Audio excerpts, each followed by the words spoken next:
Hey there. Thank you so much for joining us this week as we talk about the joy revolution. One of my favorite scriptures in the entire Bible that mentions joy is Hebrews chapter 12, verse 2. And it says this, looking unto Jesus, the author and finisher of our faith, who, for the joy set before him, endured the cross, despising the shame, and is set down at the right hand of God.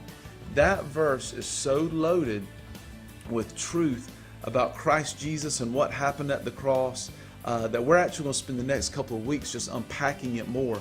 But what jumps out at us immediately is this, is that it was joy that empowered Jesus, that gave him the endurance he needed to get through the crucifixion, to get through the beatings, to get through the betrayals, to get through the rejections.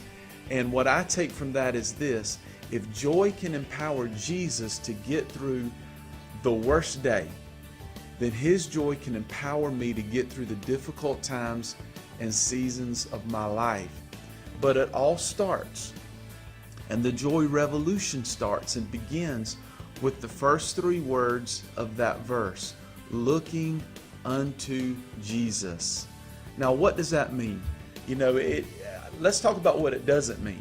Looking unto Jesus, it's not necessarily the occasional nod or the occasional check-in or just kind of giving him some courtesy attention.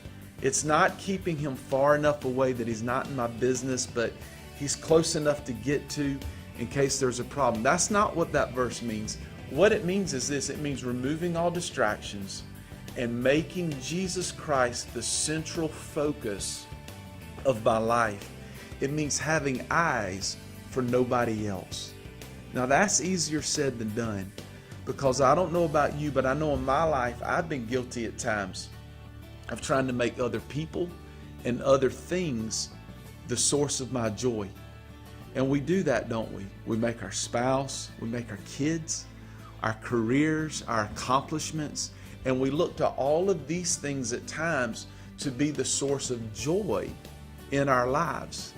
Now listen, our family, our friends, good things, they're meant to make us happy. And being happy is a good thing.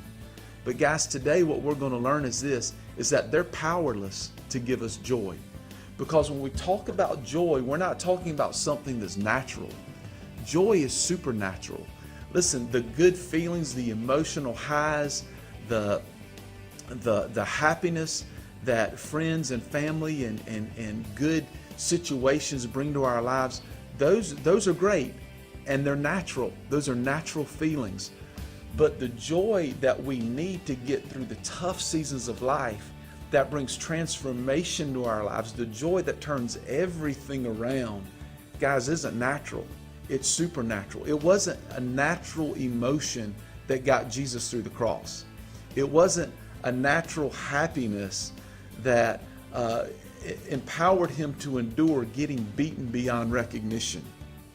Rather, it was something deep, it was something significant, and it was something of the Spirit of God. It was God's supernatural joy that empowered him to get through that.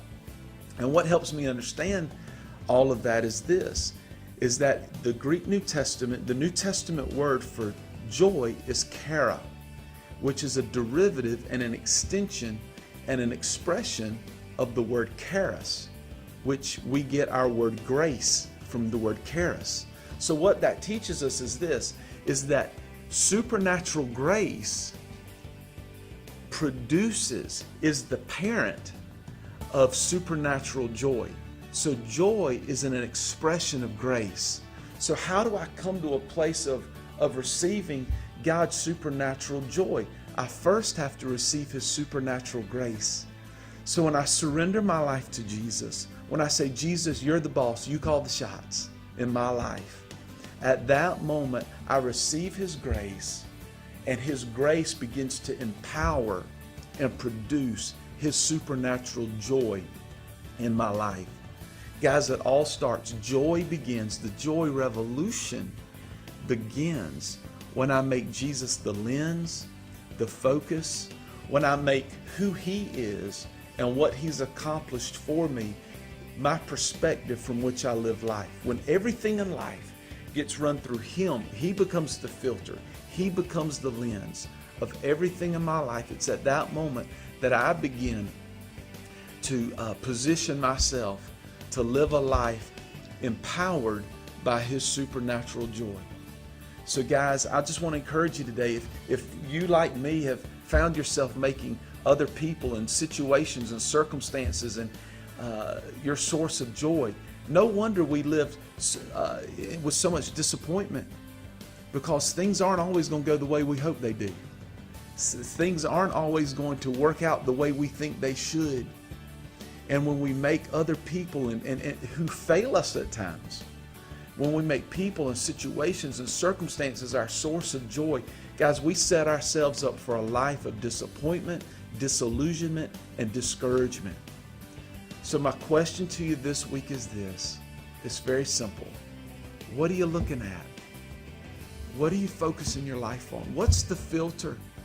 From what perspective are we living life? And what's the lens? What are we looking through and looking to as our source of joy? Guys, I just want to encourage you to this week, if you're struggling with that, just ask God, say, Lord, help me to begin to focus on you more.